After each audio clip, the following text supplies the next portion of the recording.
novo ranking do saneamento 2025, divulgado pelo Instituto Trata Brasil, que trouxe mudanças na classificação das 100 maiores cidades do país. E Campo Grande, por exemplo, caiu 20 posições, passando da 17ª para a 37ª colocação. E entre os motivos estão a queda no índice de abastecimento de água e perdas durante a distribuição, que chegam até quase 40%.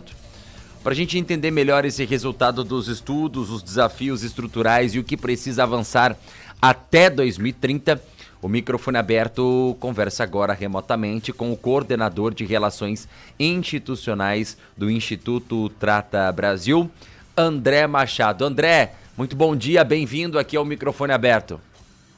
Bom dia, Bruno. Bom dia a todos que nos acompanham pela Massa FM. André, vamos lá. Em linhas gerais, para a gente entender o que esses dados do novo ranking mostram sobre esse cenário atual do saneamento nas principais cidades do país. O ranking do saneamento ele é uma fotografia geral que o Trata Brasil faz todos os anos, desde 2009. Então é a 17ª edição ininterrupta do cenário de saneamento básico das 100 cidades mais populosas do Brasil. O que a gente pode analisar de maneira geral é que nos últimos 10 anos a gente tem evoluído pouco em saneamento básico, né? Os indicadores de abastecimento de água, eles praticamente oscilam entre 1 ou 2 pontos percentuais para cima ou para baixo, mas a gente não está conseguindo avançar muito. E nos indicadores de coleta e tratamento de esgoto, apesar da gente ter avançado aí mais de 10 pontos percentuais nos últimos 10 anos, a gente ainda tem muito a melhorar, né? Coleta e tratamento de esgoto continuam sendo aí o calcanhar de Aquiles do país, um serviço público que a gente precisa avançar para levar a qualidade de vida para a população. Sem sombra de dúvidas.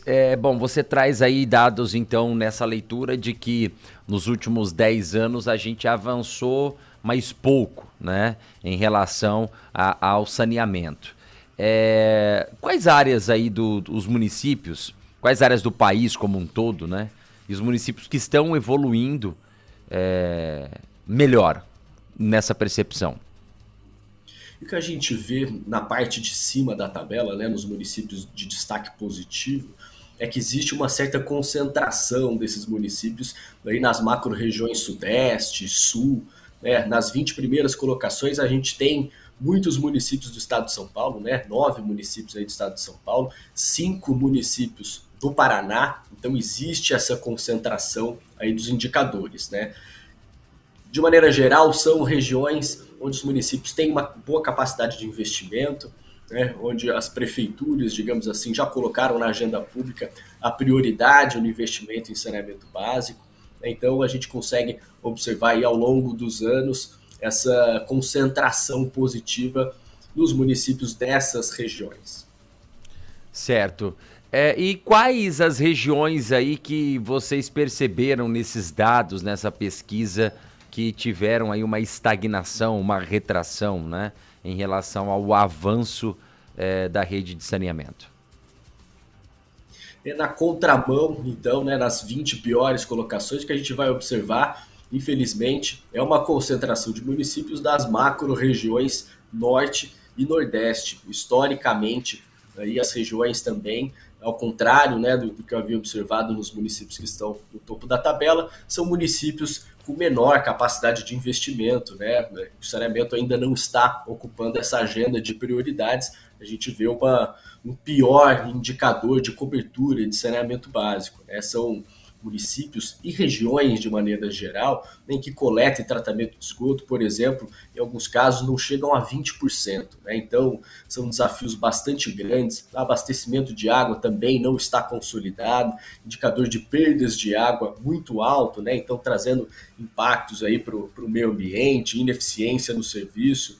São municípios onde a gente precisa atuar mais. Acho que um ponto importante é que, como o ranking do saneamento faz uma análise dos 100 municípios mais populosos do Brasil, a gente faz isso porque, na teoria, esses 100 municípios, eles seriam aqueles com mais quantidade de recursos humanos, né, de pessoas para poder planejar os serviços, executar os projetos nos municípios.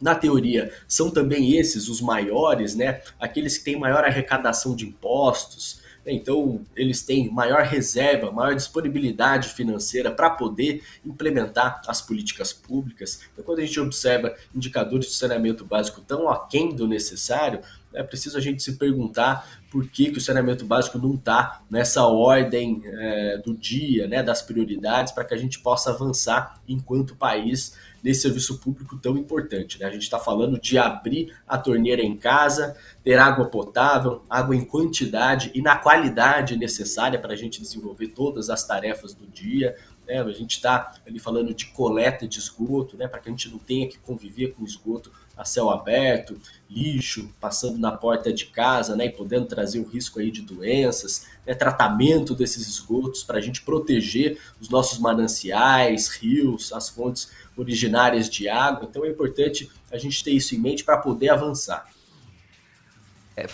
André, falando em relação a Campo Grande, você acha que o que pesou para essa queda de 20 posições, baseado nos dados? Você acredita que algum tipo de mudança na métrica de análise pode estar relacionada ou não? Olha, o que a gente observa são duas coisas, né? Uma é uma piora objetiva em alguns indicadores, né? Então, essa variação negativa no ranking, né? No último ranking ocupava a 17ª colocação e agora está na 37ª colocação, então variou negativamente 20 posições. O que explica isso é uma piora residual no abastecimento de água, né? Então, foi do patamar de 99,9% do ano passado para 97,4%. Então foi o suficiente para sair do patamar de universalização, que é de 99%.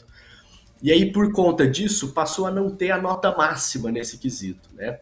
Apesar de ser uma excelente cobertura, tá? 97,4% é bastante acima da média nacional, é uma excelente cobertura e costuma ser natural esse tipo de variação entre os anos, né? A gente precisa lembrar que os municípios eles são organismos vivos, né? Então, todos os anos surgem novos bairros, a população migra internamente, né, de bairro a bairro, né? Então tem algumas mudanças ali na geografia, na população ali do município que vão impactar esses indicadores. O importante é continuar, né? Manter esse indicador bom todos os anos. Mas um ponto é esse, né? Saiu do patamar de universalização para estar muito próximo dele, mas sem essa nota necessária para ter a nota máxima, né? Então esse é um ponto. A gente observou também uma leve piora no indicador de tratamento de esgoto, né? Então passou de 66,1% para 61,3%.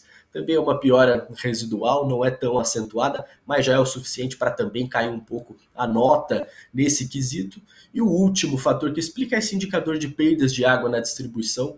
Saiu do patamar de 19,8% do último ranking para 39,7%. Né? Então aqui também, no último ranking, o município estava com nota máxima, porque o nível de perdas ideal é abaixo dos 25%.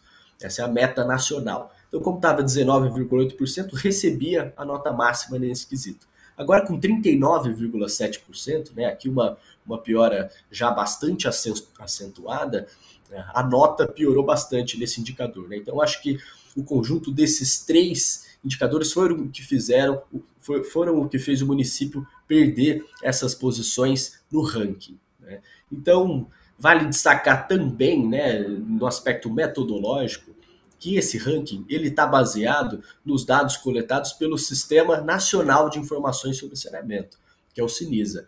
E a base mais atual dele, o ano de referência que a gente utiliza para esse estudo, ele é o ano de 2023. No ano de 2023, pela primeira vez, a gente tem o resultado da coleta do censo 2022. Né? Então, nos últimos anos, né, a gente vinha acompanhando por conta do atraso na coleta e na divulgação dos dados do censo, a gente estava estimando, né, o número de pessoas que moravam nas residências de todo o país. Essa estimativa, né, ela era um pouco maior, um pouco mais ampla, né? Quando os números do censo vieram, a gente observou que a gente poderia estar superestimando a população atendida, né? Então esse SINISA 2023, ele também traz uma informação um pouquinho mais precisa da população que de fato mora nas residências e que a gente está atendendo. Então isso pode ter contribuído para uma variação negativa pequena, aí, principalmente no abastecimento de água. Certo. Mediante a esses desafios aí, André, para a gente fechar, eu tenho mais um minutinho aqui.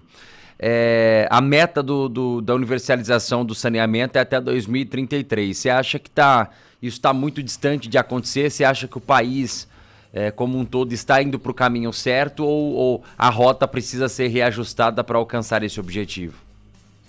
Acho que o grande fator que vai fazer a gente avançar mais rapidamente, né, é ampliar o nosso investimento em saneamento básico. Então a gente tem aí em todo o país uma média nacional do investimento ao ano por cada habitante do país, R$ 126, né, ao ano por habitante. Essa é a média. Mas a gente já sabe, como nos diz o Plano Nacional do Saneamento Básico, o PlanSap, que a gente deveria estar investindo cerca de R$ 223 ao ano por habitante. Então é um incremento de cerca de R$ 100 ao ano por cada habitante do país. É uma ampliação grande de investimento que a gente precisa lutar para ter isso, né? Então, fontes de financiamento públicas, privadas, tudo que for possível para a gente conseguir expandir os serviços e trazer qualidade de vida para a população. Acho que esse é o principal fator que vai fazer a gente conseguir acelerar essa cobertura de saneamento básico em todo o país. André Machado, coordenador de Relações Institucionais do Instituto Trata Brasil. André, quero agradecer a sua participação aqui, muito obrigado, viu? Um grande abraço para vocês aí. A gente fica à disposição. Bom dia a todos.